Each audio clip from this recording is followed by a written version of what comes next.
Psalm 139, the most unconditional love in the Bible. Welcome back. Today, we're diving even deeper into one of the most profound and awe-inspiring passages in the Bible, Psalm 139. This psalm is an intimate look into the heart of God, showing us what true, unconditional love really looks like. If you've ever questioned your worth or wondered if God truly sees you, then this message is for you. Before we begin, let's read the full text of Psalm 139 together. Psalm 139, Yesvi. 1. O Lord, you have searched me and known me. 2. You know when I sit down and when I rise up. You discern my thoughts from afar. 3. You search out my path and my lying down and are acquainted with all my ways. For even before a word is on my tongue, behold, O Lord, you know it altogether. 5. You hem me in, behind and before, and lay your hand upon me.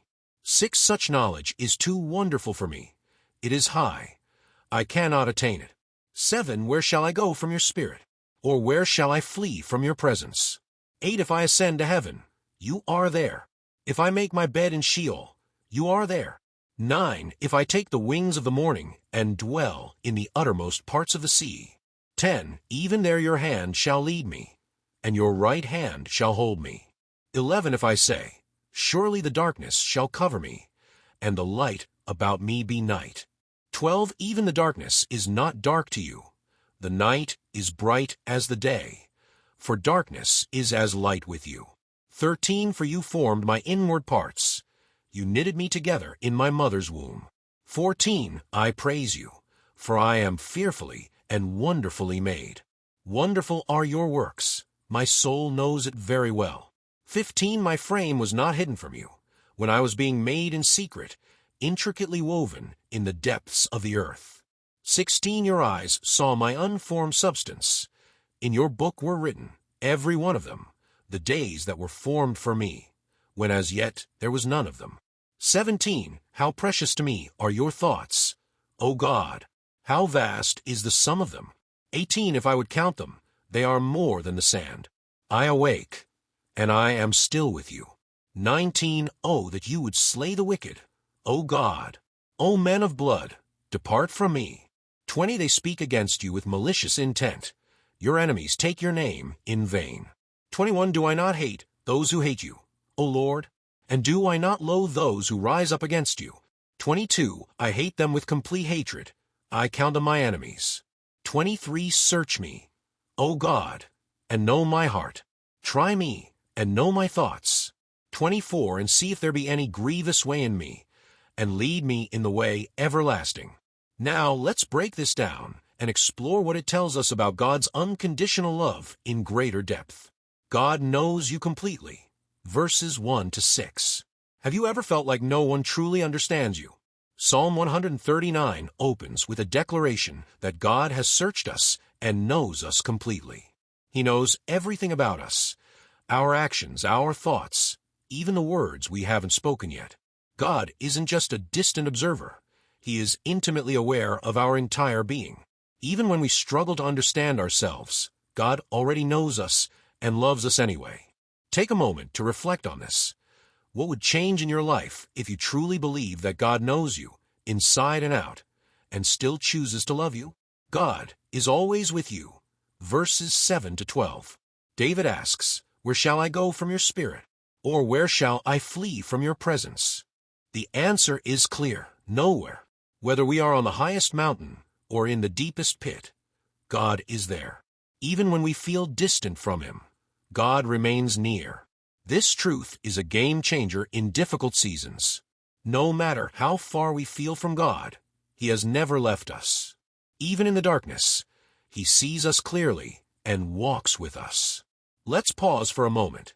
Have you ever experienced a time when you thought God was far away, only to realize later that He was with you all along? You were made with purpose. Verses 13 to 16. Verse 13 is one of the most quoted passages in the Bible. For you formed my inward parts. You knitted me together in my mother's womb. This verse tells us that our identity and worth are not tied to our achievements, failures, or what the world says about us. Our value is rooted in the fact that we were fearfully and wonderfully made by God Himself. This is a reminder that your life has meaning. No matter what you've been through or how others have treated you, you were intentionally created by God for a purpose. Take a moment. What does it mean for you personally that God formed you with care and intention? God's thoughts about you are incomprehensible. Verses 17 to 18.